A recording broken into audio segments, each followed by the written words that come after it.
Hi everyone, it's Jane Mason here from Virtuous Bread. It's day 2 of the Make Your Own Sourdough Starter Insta course by video.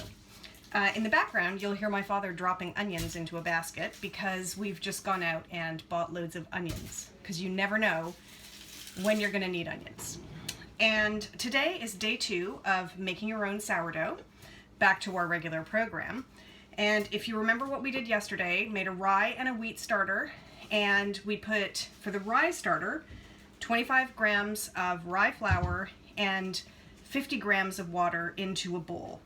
And I'm going to pick you up here and turn the camera over so you can see what it, no, I can't turn the camera over. Let's see, here we go.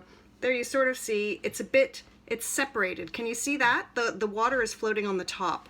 Perfectly normal. Okay, so if yours has done that, perfectly normal. If yours hasn't done that, probably perfectly normal too. Now, if your house is freezing, and excuse me while I get a spoon. Got one. If your house is really, really cold, as my friend Sabine's house is, you may want to, to make your sourdough starter, if you have a light that you can turn on in your oven, turn the light on in your oven, not the heat, just the light, and put the starter in there.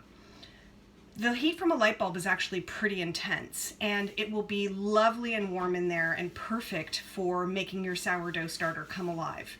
If your house is, kind of normally warm, like 20 degrees or something like that, your sourdough starter will be fine on the counter. But freezing cold houses, pop it in the oven with the light on, and it will absolutely start to bubble after a couple of days. So with the rye starter, I have my bag of rye here. This happens to be Oak Manor Organic Stone Ground, Canadian brand, because I'm at my parents' house in Canada. And I'm going to put 25 grams into my bowl from yesterday, the same bowl.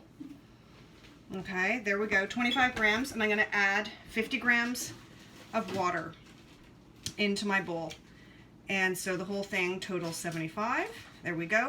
I'm going to give it a stir. Stirring it up now, just a little stirry stir.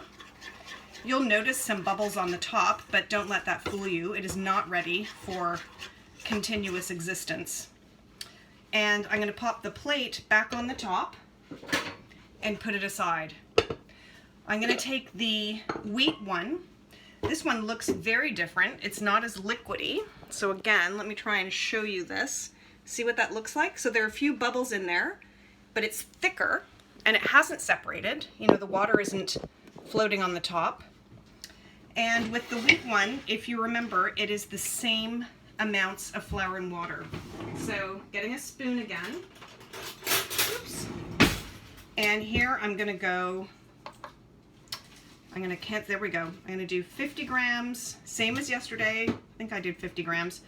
50 grams each of flour. There's 50 into the same bowl, that same bowl that I used yesterday for the wheat starter, and 50 grams of water. So remember, with the wheat, it's equal amounts of flour and water. I'm going to stir it up. It's a stiffer stir, much stiffer stir than the rye. Again, little, bubbles could appear. Scrape all the bits off the side if there are any on the side. It's no big deal. Stir it all up. Stiff, stiff, stiff.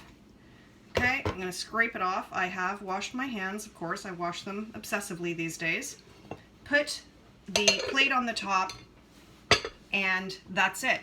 So, see you tomorrow. Same bad time, same bat channel. That would be bat, not bad, for those of you who remember the Batman program. And we'll do day 3. I hope everybody is feeling just fine. Bye for now.